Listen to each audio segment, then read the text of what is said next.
O fedor nauseabundo de carne em decomposição misturava-se ao perfume de rosas que tentava mascarar o insuportável. Luís XIV, o Rei Sol, outrora símbolo de toda a magnificência real, jazia prostrado em sua cama dourada, suas pernas apodrecendo lentamente, enquanto uma dor lancinante percorria cada fibra de seu ser. O cheiro metálico do sangue infectado impregnava o ar dos aposentos reais, onde cortesãos sussurravam orações desesperadas e médicos impotentes observavam o declínio inexorável do monarca mais poderoso da Europa.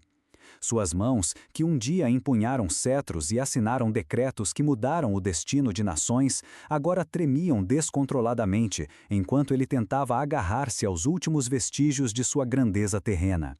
O eco de seus gemidos abafados ecoava pelas paredes douradas de Versalhes, onde o luxo excessivo contrastava brutalmente com a agonia que consumia o corpo do rei. Mesmo diante de tudo, sua fé não vacilou, mas a ironia cruel do destino começava a se revelar. Aquele que se considerava escolhido por Deus para reinar sobre os homens estava sendo humilhado pela mais democrática das condições humanas, a mortalidade. Mas como chegou a esse ponto um homem que personificou o poder absoluto por mais de 70 anos? Como o jovem príncipe de apenas 5 anos, que herdou o trono francês em meio às turbulências da Fronda, transformou-se no monarca mais temido e admirado de seu tempo, apenas para encontrar-se décadas depois, prisioneiro de sua própria carne em decomposição?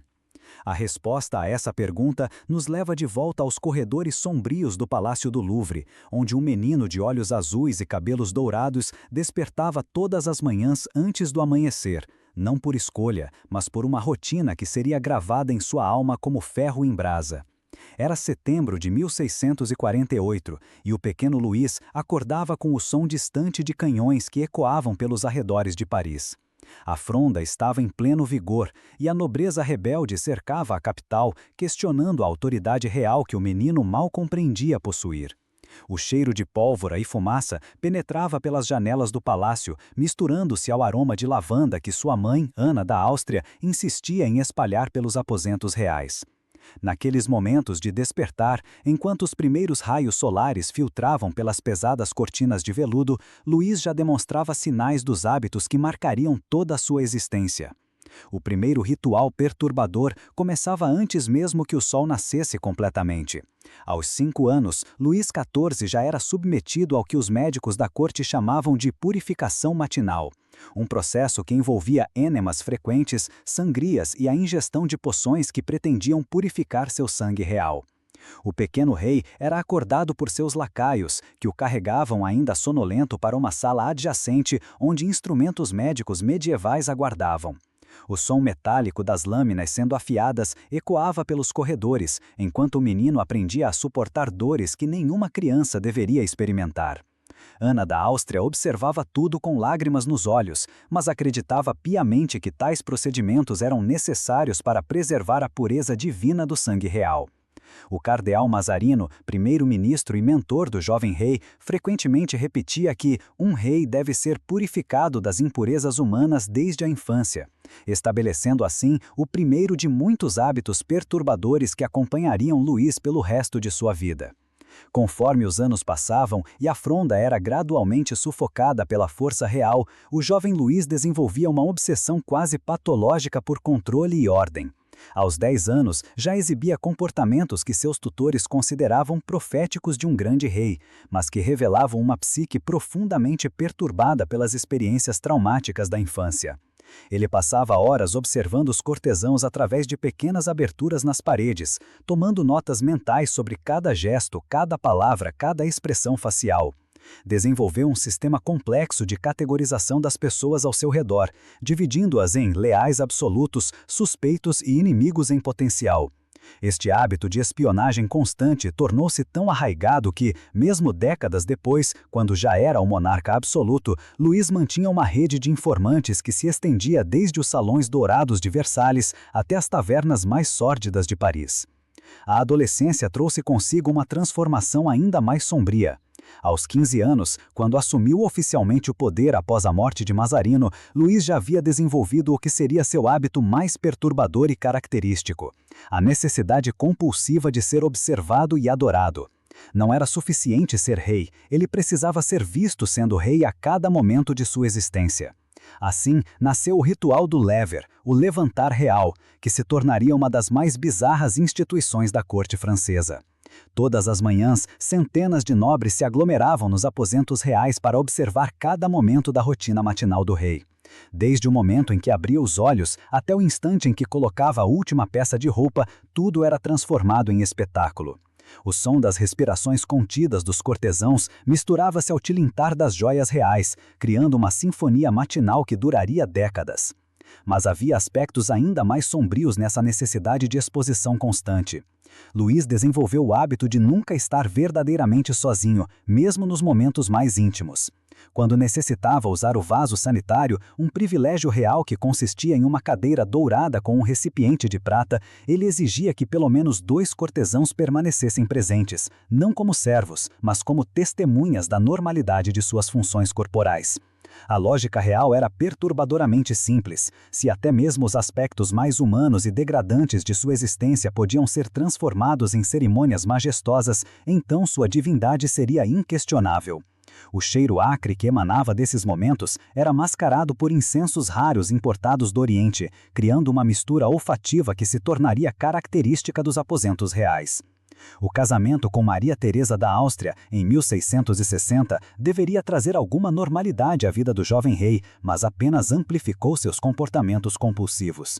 A adolescência trouxe consigo uma transformação ainda mais sombria.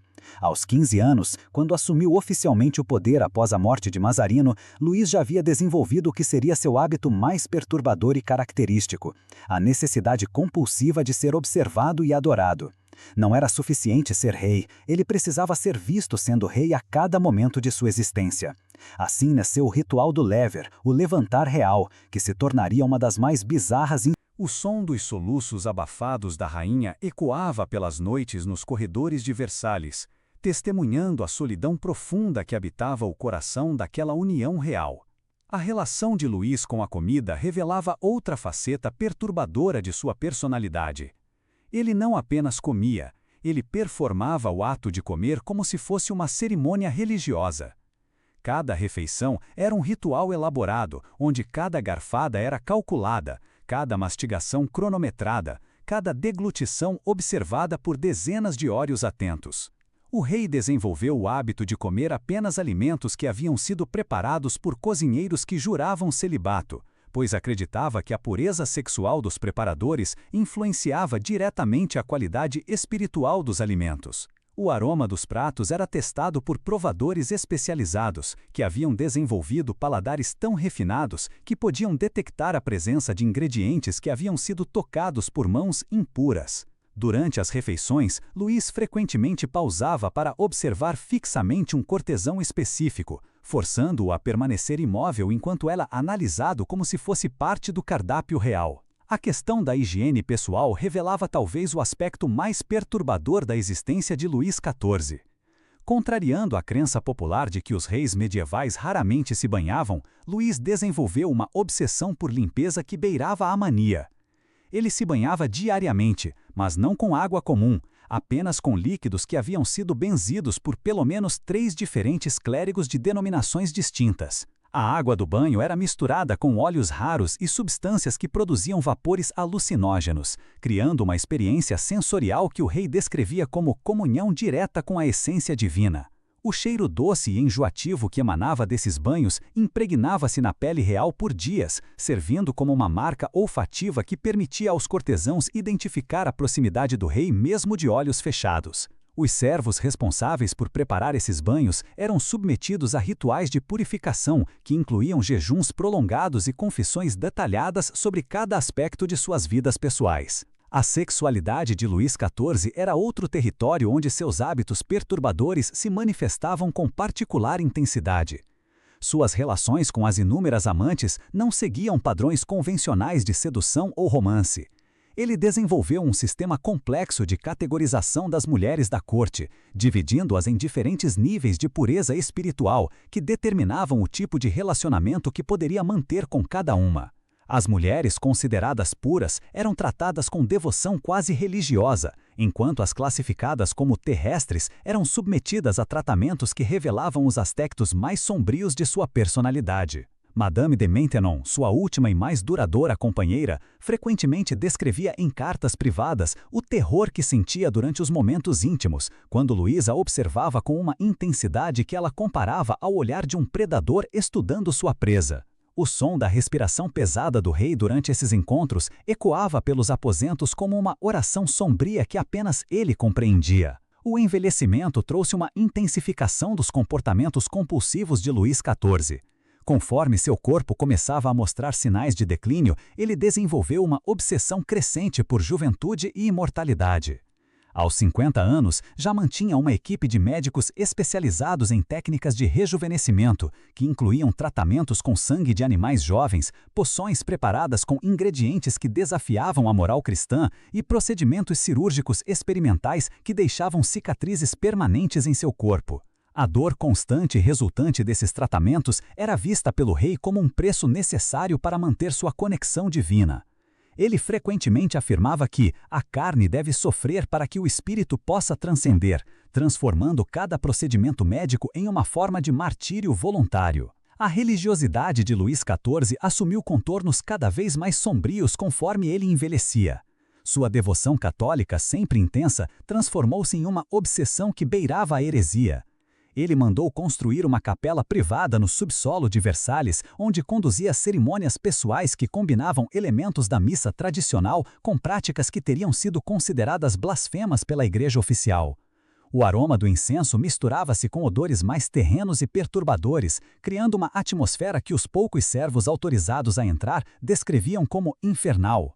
Luís passava horas nessa capela, falando sozinho em línguas que ninguém conseguia identificar, enquanto manipulava objetos religiosos de maneiras que desafiavam a ortodoxia católica. Mesmo diante de tudo, sua fé não vacilou, mas assumiu formas que revelavam as profundezas mais sombrias de sua psique. A partir dos 60 anos, os hábitos perturbadores de Luís XIV começaram a afetar fisicamente seu corpo de maneiras que não podiam mais ser ocultadas. Suas pernas, constantemente submetidas a tratamentos médicos experimentais, começaram a desenvolver feridas que se recusavam a cicatrizar. O cheiro da carne infectada tornou-se uma constante nos aposentos reais, mascarado por quantidades crescentes de perfumes e incensos que criavam uma mistura olfativa nauseabunda.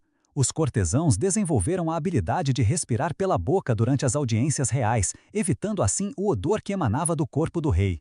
Luís, no entanto, parecia não perceber ou deliberadamente ignorar os sinais físicos de sua deterioração, continuando com suas rotinas obsessivas como se nada tivesse mudado. Os últimos anos de Luís XIV foram marcados por uma intensificação dramática de todos seus comportamentos compulsivos. Ele desenvolveu o hábito de acordar no meio da noite para verificar se ainda estava vivo, tocando constantemente seu próprio pulso e observando-se em espelhos para confirmar sua existência. O som de seus passos noturnos pelos corredores de Versalhes tornou-se uma presença fantasmagórica que assombrava os sonos dos cortesãos. Ele começou a falar consigo mesmo em voz alta durante essas caminhadas noturnas, mantendo conversas elaboradas com versões imaginárias de si mesmo em diferentes idades. Os guardas noturnos relatavam ouvir múltiplas vozes emanando dos aposentos reais, quando sabiam que o rei estava sozinho. A gangrena que consumia suas pernas tornou-se uma metáfora cruel da deterioração espiritual que acompanhava o declínio físico do Rei Sol. Aquele que havia passado décadas tentando transcender sua humanidade através do controle absoluto sobre si mesmo e sobre outros, agora se via confrontado com a realidade mais básica e democrática da condição humana, a mortalidade. O cheiro da decomposição não podia ser mascarado por perfumes, a dor não podia ser controlada por rituais e a inevitabilidade da deterioração não podia ser negada por decreto real.